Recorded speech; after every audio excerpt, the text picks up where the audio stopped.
brightest young prospect British tennis has produced in years. What they'd actually got were tickets to a Cliff Richard concert. For decades, Cliff Richard was more than a pop legend. He was Britain's golden boy, charming generations with his voice, grace, and mystery. Then, without warning, he vanished. No goodbye concert, no public farewell, just an eerie silence. Now, acclaimed actress Susan Hampshire is stepping out of the shadows with a revelation that could rewrite everything fans believed. According to her, Cliff's retreat wasn't about fading fame or exhaustion. It was something far more personal, deeply emotional, and hauntingly real. So, what really drove him away? The truth begins right here. The love Cliff couldn't keep.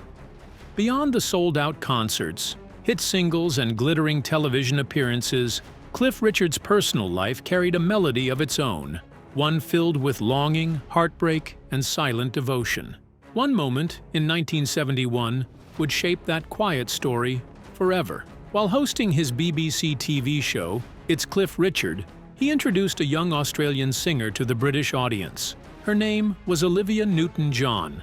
She was just 22, radiant and warm, and the connection between them was immediate. Cliff would later reflect, "I knew instantly she'd be a friend for life." And she was. But behind that friendship was a deeper emotion Cliff kept tucked away for years. In his 2020 autobiography, The Dreamer, he finally let the truth surface. He had fallen in love with Olivia. Not just a crush or fleeting attraction. He truly loved her. "When I, and many of us, were in love with Olivia, she was engaged to someone else," he wrote, with the quiet resignation of someone who had accepted his loss. "I missed my chance." What made this confession even more heartbreaking was who Olivia was engaged to at the time. Bruce Welch, Cliff's own bandmate and rhythm guitarist from The Shadows. Their romantic entanglement began in 1968 when Olivia, just starting out, opened for The Shadows. Bruce was still married then, and their affair was controversial from the start, landing in tabloids and causing tension behind the scenes. They were engaged for 5 years, but the wedding never happened. Throughout all this, Olivia and Cliff kept performing together, on stage, on television, on tour. While Bruce and Olivia's relationship grew rocky, Olivia and Cliff's musical bond only deepened. When Olivia finally broke off her engagement in 1973, Bruce spiraled into a dark place. The heartbreak pushed him into depression, and at his lowest, he attempted self-harm. Whispers floated around. Had Olivia chosen Cliff instead? No one ever confirmed it, but the silence around it spoke louder than any denial. Still, Cliff and Olivia never crossed that line, at least not publicly. They kept their relationship rooted in their music. For over 4 decades, they recorded duets and performed songs that fans still hold dear. Their voices, effortlessly blended, carried a kind of magic. In 1980, their duet, Suddenly from the movie Xanadu, became a classic. They also teamed up for Beatles covers like When I'm 64, often wowing live audiences with their easy chemistry. Cliff once said, "Olivia had a grace no one else could match." Their final performance together came in October 2015 at the Royal Albert Hall during Cliff's 75th birthday concert. They sang Suddenly, one last time. When Cliff released his orchestral album Cliff with Strings, My Kind of Life in 2023, he included that live version as a tribute to her. Then came the hardest goodbye. Just 3 weeks before Olivia's death, Cliff called her. We are following some breaking news now. Olivia Newton-John, the beloved actress and singer, has died at the age of 73. Ever radiant, she greeted him with her usual warmth. "Good day, Cliff. How are you, darling?" There was no sign of pain, no goodbye in her voice. Cliff admitted later, "I never thought for one moment of that call that I'd be writing this." So what finally pulled Cliff Richard away from the spotlight after Olivia's death? The answer may surprise you. Keep watching. When the spotlight turned on him, Cliff Richard had always been seen as the man who never cracked, a symbol of dignity, discipline, and quiet faith in an industry often loud with scandal. But beneath the surface, his personal life was marked by private wounds. The deepest, perhaps, came from the bond he shared with Olivia Newton-John, a friendship laced with love he never got to confess. That heartbreak lingered for decades. woven into duets and tours, with the world none the wiser. But even that silent sorrow couldn't have prepared him for what came next. On the morning of August 14, 2014, Cliff was enjoying a quiet day in his Algarve home in Portugal. Then he turned on the TV and froze. Helicopters were circling above his Berkshire penthouse, cameras were rolling, and police officers were seen entering his home. Live on air. His heart sank. At first, Cliff thought it was a burglary, but this wasn't a robbery. It was a police raid. And worse, it had been staged for television. Unbeknownst to him, South Yorkshire police had secretly tipped off the BBC, who saw it as a media gold mine. Internally, BBC staff even dubbed the raid the money shot. It was a moment designed for headlines and Cliff's humiliation. He was 77 at the time, a knighted artist with 6 decades of clean reputation behind him. Now, he found himself sobbing on the kitchen floor, completely alone as the world watched his private life be dismantled. The spark for all of this? A single accusation. A man in his 40s claimed Cliff had assaulted him in 1985 at a Billy Graham rally held at Bramall Lane Stadium in Sheffield, a high-profile Christian event Cliff had been a part of since 1966. The rally had drawn more than 200,000 people over 5 nights. Cliff had gone on stage to support a cause he deeply believed in. But now, nearly 30 years later, that moment was being twisted against him.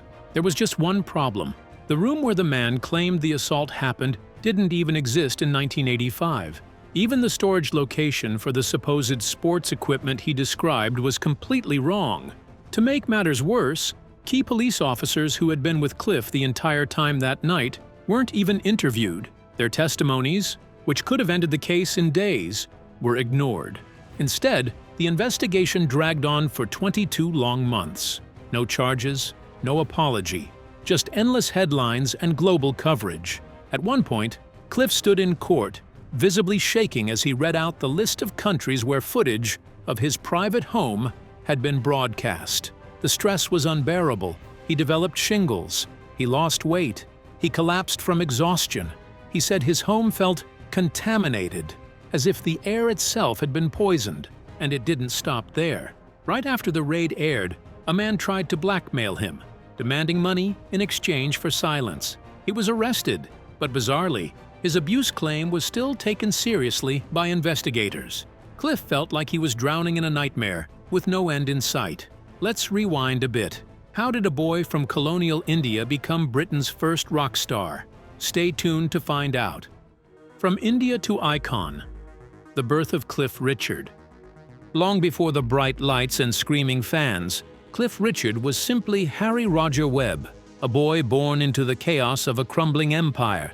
He came into the world in 1940 at King George's Hospital in Lucknow, British India, while the Second World War raged and the British colonial grip on India was slipping fast. By the summer of 1946, as communal riots exploded during Direct Action Day, violence swept across the streets. British families, including the Webbs, knew it was time to leave. The country they had called home was no longer safe. Harry's father had worked in the colonial service, but as the British Empire began to unravel, the family made a hasty and uncertain escape. In 1948, they boarded the aging SS Ranchi, a ship crammed with families like theirs, setting sail across the Indian Ocean toward a country Harry barely knew.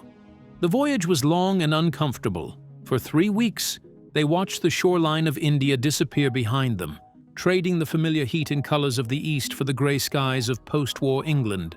They settled in Kelvedon, Surrey, in a modest home that felt cold in more ways than one. Gone were the servants and the warmth of India. Life in England was difficult. Young Harry struggled to adjust, but that discomfort would soon turn into a spark. He felt out of place, and he wanted to make something of himself. It wasn't long before music gave him that path. A man named Harry Greatorex, known for spotting untapped talent, saw something magnetic in the boy. But there was one condition. Harry Webb wasn't a name made for stardom. "You need something that sounds like rock," Greatorex said. He offered a new identity. Cliff, solid, British, unshakable, like a cliff face. And for a surname? Richard, inspired by the wild energy of American legend Little Richard. In that moment, Cliff Richard was born, not just as a name, but as a mission. That transformation found its voice in Move It. Released on August 29, 1958, it was loud, gritty, and raw, a total rebellion against the polished pop that ruled the airwaves. Cliff was just 18, but his debut track didn't just chart. It stormed to number 2 in the UK, sending a shockwave through British music. For the first time, teenagers felt like they had their own rock star, homegrown and unapologetic. But Cliff wasn't just copying America's sound. He was shaping something new, something distinctly British. Move It opened the floodgates for acts like the Beatles and the Rolling Stones to follow. The reaction was instant and wild. By the time Cliff hit the road in late 1958, cities like Leeds, London, and Manchester were swarming with hysterical fans. Girls screamed, cried, and fainted. Boys were torn between admiration and envy. The press called it Cliff Panic, a frenzy the UK had never seen before. Then came Living Doll in 1959, a song Cliff initially disliked, calling it too weak and fake. But the Shadows slowed it down, gave it heart, and turned it into a hit. For instance, the new album, my songs, they've taken my voice off, taken the band away, and then put an orchestra underneath it all. It stayed at number 1 for 6 weeks, selling 770,000 copies. He followed it with Travelin' Light, which topped charts for 5 more. Within months, Cliff had sold over 1 million records, something no British artist had ever done before. Here's where Cliff shattered every record and rewrote music history. But how did it all begin? Stay tuned to find out. The star who refused to fade. As Cliff Richard's songs lit up the charts and his tours whipped fans into a frenzy, Hollywood started watching closely. They didn't just see a pop star, they saw something more. In 1959, at just 19 years old, Cliff made his big screen debut in Serious Charge, a gritty drama that dared to tackle issues like false accusations and homosexuality, topics that were almost taboo in post-war Britain. It was a bold move for a teenage idol, and audiences were stunned. This wasn't the safe, smiling Cliff they heard on the radio. This was someone willing to take real risks. Just a year later, in 1960, Cliff flipped the script again. He starred in Espresso Bongo, a sharp and funny satire that poked fun at the very industry that had made him famous. Through these roles, Cliff was proving something few had dared to try before him. He wasn't just a singer, and he didn't want to be boxed in. He had dreams that went beyond the microphone. And in Britain, no one had walked that line before. Between pop stardom and serious risk-taking performer. Because that's really probably the biggest selling single I ever had. It sold 4 million copies. Wow. Then came The Summer Holiday. Premiering on January 10, 1963, in London's Leicester Square, the scene was complete chaos. Over 3,000 fans swarmed the area. Cliff got stuck in his car, unable to even walk the red carpet. But the excitement didn't stop there. Even before the film officially opened across the country, its soundtrack climbed to number 1 on the UK album charts and stayed there for an astonishing 14 weeks. Tracks like Bachelor Boy, The Next Time, and Summer Holiday became instant hits. Even Foot Tapper, an instrumental by The Shadows, shot to number 1.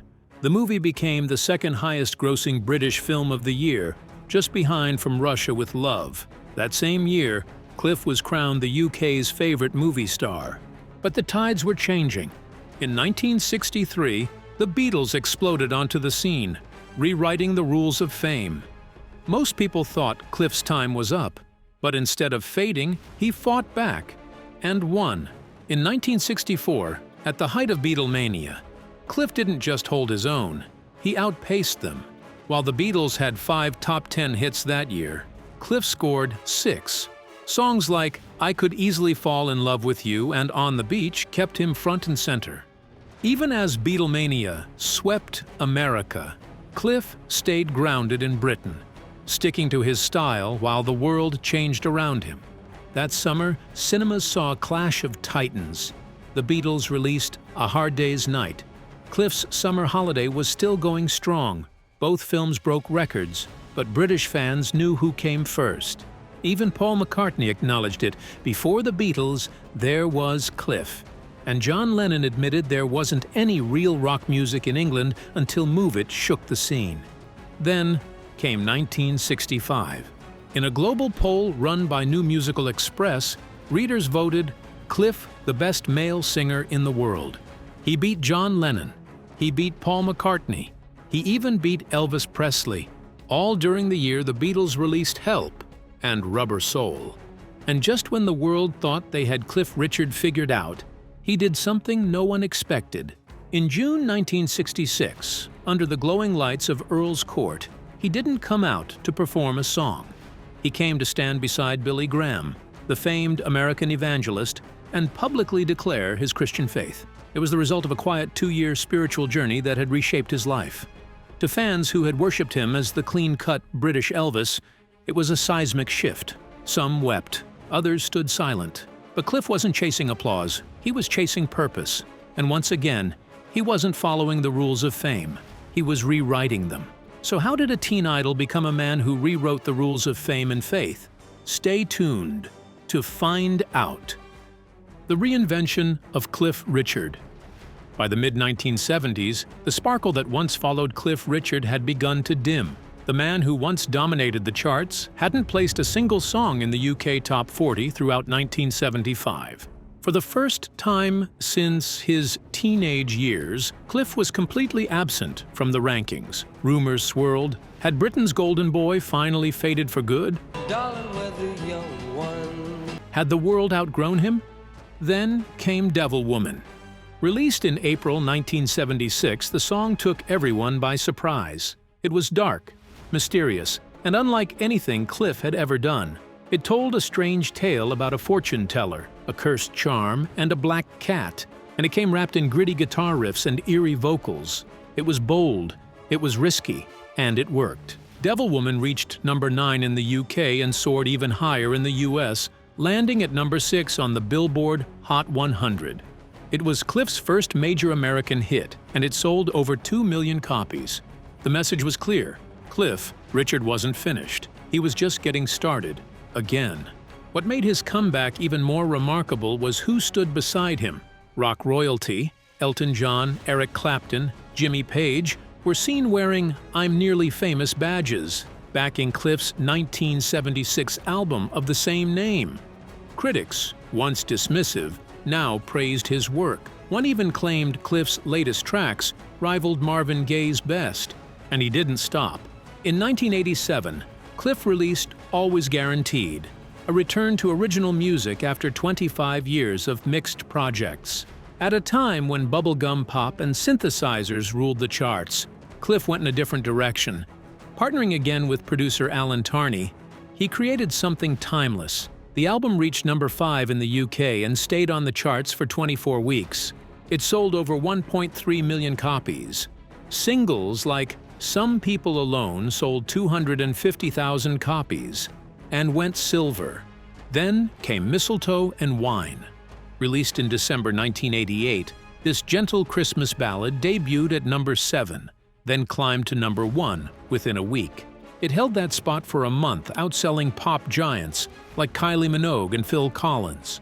Within 6 weeks, it had moved 750,000 copies, and by 2024, it was still earning over $100,000 a year. And how did a soft Christmas tune outsell pop giants and become a timeless hit? Stay tuned to find out. The love Cliff couldn't keep. Fame can make a man feel untouchable, but for Cliff Richard, it often came at the cost of things far more personal. Though he lived in the spotlight, Cliff never let it change who he was inside. Humble, soft-spoken, and deeply guided by faith. While other stars stumbled through scandals, he stayed grounded, offering not just music, but a quiet kind of strength. And yet, even that calm exterior couldn't shield him from the pain of decisions made behind closed doors. By the early 1960s, Cliff had the world at his feet. He was only 21, but the pressures of fame were already weighing heavily. In October 1961, he poured his heart into a 3-page letter to Australian dancer Delia Wicks, his first serious girlfriend. They had been together for 18 months, a stretch that seemed like forever in the whirlwind of showbiz. In that letter, Cliff made one of the hardest decisions of his life, choosing his career over love. He was honest, brutally so. He told her that music had become part of who he was, and walking away from it was unthinkable. But the truth hurt. He knew it would. And so he did something few young men in his position would do. He asked her to let go, to find someone who could give her a life he couldn't. Find someone free to love you as you deserve, he wrote. It was quiet, it was mature, and it left a mark. When Delia passed in 2010, her brother Graham revealed she never really got over it. A year after Delia, Cliff briefly dated British actress Una Stubbs. The connection was real, but short-lived. Then came dancer Jackie Irving in the mid-60s, a relationship that ran deeper than most knew. Cliff once said she was utterly beautiful, and their bond was strong enough for him to consider marriage. But again, fame had a way of getting in the way. Jackie later married singer Adam Faith. Cliff moved on, but quietly, carrying the weight of another love lost. Then came the 1980s and tennis champion Sue Barker. She was fierce on the court, elegant off it, and in 1982, at just 25, she caught Cliff's heart. He flew to Denmark to watch her play. They were spotted at Wimbledon holding hands, smiling. The media exploded. Was Cliff finally ready to settle down? In a 1983 interview, he gave them the answer. I'm seeing Sue, and if marriage comes on the horizon, I shall relish it. But what do you think Susan Hampshire really uncovered about Cliff Richard's sudden disappearance? We'd like to hear your thoughts in the comments. Don't forget to like, share, and subscribe.